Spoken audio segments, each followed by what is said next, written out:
பரணி தீபமாய் தரணியில் ஒளிரும் பரமேஸ்வரனே போற்றி. சிவ ஓம் நம சிவாய. ஹரஹர என்றால் வரமழை பொழியும் ஆதிலிங்கனே போற்றி. ஹர ஓம் நம சிவாய.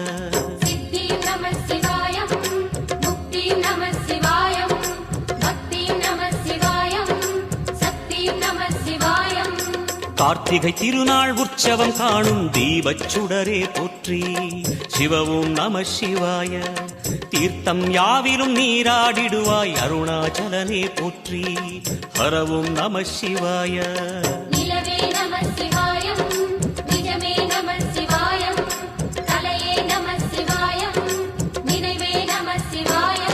நம சிவாய நம சிவாய ஓம் நம சிவாய. நம சிவாய நம சிவாய ஓம் நம சிவாய.